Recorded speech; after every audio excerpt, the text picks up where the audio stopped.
Here's a number that, well, it should make you a little nervous. 52%.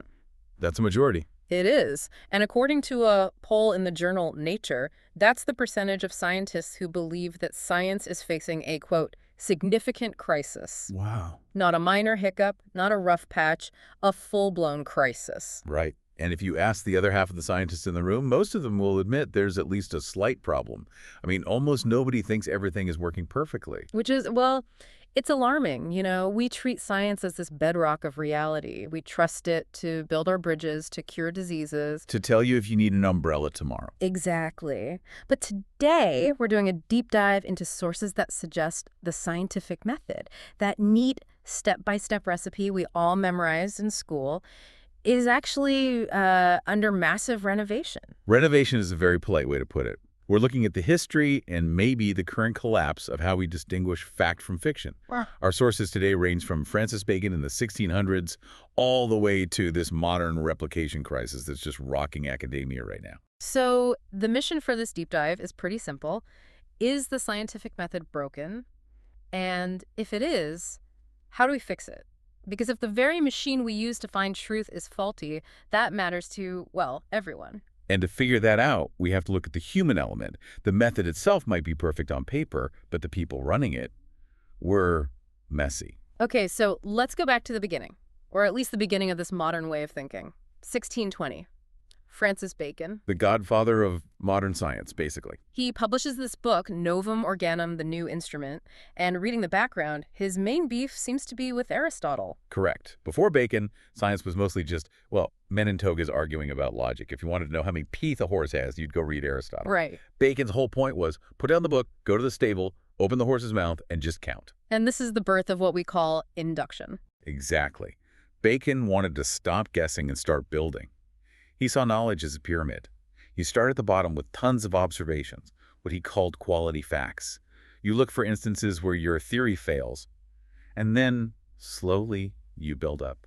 But Bacon wasn't naive, was he? He knew the machine gathering all these facts, the human brain, was faulty. That's his most brilliant insight, I think. He identified these 4 idols of the mind, and these aren't statues, they're cognitive bugs. He basically beat behavioral economics to the punch by, 400 years? Let's break these down because I feel like they explain so much about what's going wrong today. First up, the idols of the tribe. This is the hardware problem. It's built into all of us. You, me, every human, we're the tribe. And we are hardwired to see patterns where there aren't any. Like seeing a face in the clouds or a trend in random stock data. Precisely. It's just how our brains work. Okay, so that's biological. Then he has the idols of the cave. That one's biographical. So imagine you live in a cave. Your cave is your specific upbringing, your education, your personal likes and dislikes. If you love things to be neat and tidy, you might prefer a very orderly theory, even if a messier one is actually true. You're trapped by your own perspective.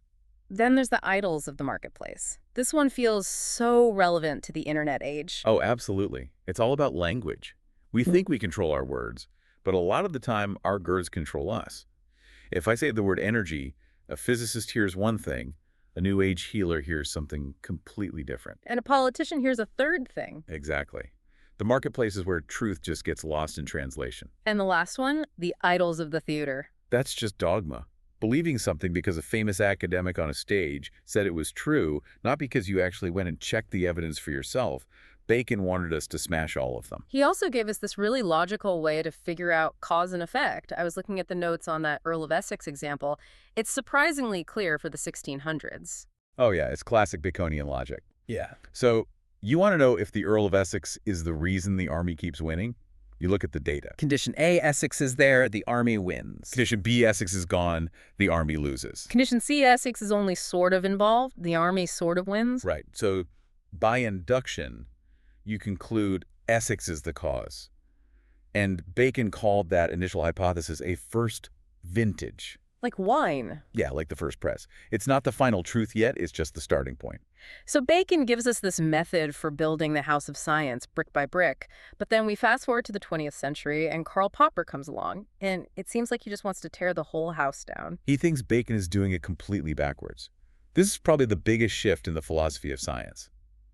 Bacon was all about verification, piling up evidence to prove you're right. Popper argued you can never prove you're right. You can only prove that you aren't wrong yet. You can only prove that an idea is false. This is his big idea. Falsification. The black swan analogy is the famous one here, right? It's the perfect one. So say your theory is, all swans are white. You could wander around Europe for your entire life and count millions of white swans. For Bacon, you've got a mountain of evidence. You've verified it. But it only takes one. It only takes one. You fly to Australia, you see a single black swan, and poof, your theory is destroyed instantly. 1,000,000 positive sightings are worthless against one single falsification. So for Popper, the job of a scientist isn't to defend their theory, it's to try as hard as possible to break it. Yes. And that became his demarcation line, the line between real science and pseudoscience. If a theory can't, even in principle, be proven false, if it has an explanation for every possible outcome, then it's not science. It's like saying heads I win, tails we flip again. You can't lose. Exactly. A theory that explains everything, in the end, explains nothing. And this leads us to critical rationalism. Our scientific knowledge is always provisional. We don't really have facts. We just have theories that haven't been falsified yet. It's a much more humble way of looking at truth. But let's bring this down to the real world. In school, we all learn the scientific method. Observation, question, hypothesis, experiment, analysis, conclusion. A neat little checklist. A straight line. But the sources we looked at are pretty clear that this textbook version is, well, it's a myth. It's how scientists write their papers after the fact. Real science is messy. It loops back. And a huge chunk of it is driven by something the textbook hates. Luck. Serendipity. The sources estimate that somewhere between a third and even a half of all major scientific discoveries were essentially accidents. Wait, up to half? That seems unbelievably high. That means half of science is just stumbling around in the dark. Stumbling with style. Think about Alexander Fleming. He goes on vacation, leaves a petri dish out, it gets moldy, and the mold kills the bacteria around it. Boom. Penicillin. If he'd followed the strict textbook method, he would have just thrown that contaminated dish in the trash. He would have called it a ruined experiment. But that's where Louis Pasteur's famous line comes in. Luck favors the prepared mind. You have to be smart enough to recognize the importance of the accident. You have to spot the anomaly. Which brings up a really key distinction the sources make between a hypothesis and a prediction. I think most people use them interchangeably. Oh, for sure. But they're very different. The hypothesis is the big idea, the model, the story. The prediction is the specific testable thing you'd expect to see if your story's true. Okay, give me an example. DNA. Watson and Crick hypothesized a double helix structure. That's the model. But you can't just look and see a double helix. So the prediction was, if we shoot X-rays at this molecule, the diffraction pattern should look like an X. Exactly. And when Rosalind Franklin's famous Photo 51 showed that perfect X shape, the prediction was confirmed. But you see the process, right? It was messy. It involved model building, guesswork, borrowing other people's data. It was not those 6 neat steps. So science is messy. We can accept that. But messy is very different from broken. Yeah. And that brings us right back to that 52% number, the crisis. The replication crisis. This is where the rubber meets the road, and, well, the road is full of potholes. Let's talk about that Amgen study you mentioned. This was a huge reality check for cancer research. A brutal one, yeah. Amgen is a massive biotech company. Huh. They decided to take 56 landmark studies in cancer research, the famous papers everyone cites, and just try to replicate them. Okay, and? They could only reproduce the results of 6 of them. Wait, say that again. 6. 6. That's an 11% success rate, which means 89% of those foundational facts, they just vanished when someone else tried to repeat the experiment. That is terrifying. If 89% of bridges fell down, we'd stop building bridges. And it isn't just cancer research. There was a huge project in psychology that tried to replicate 100 different studies. Best case scenario, Right. less than half of them held up. So what is going on? Are all these scientists lying? Are they just incompetent? For the most part, neither. The problem is that the incentives are completely broken. One of the biggest issues is the file drawer problem. Publication bias. Yeah. Think about it. You run a lab.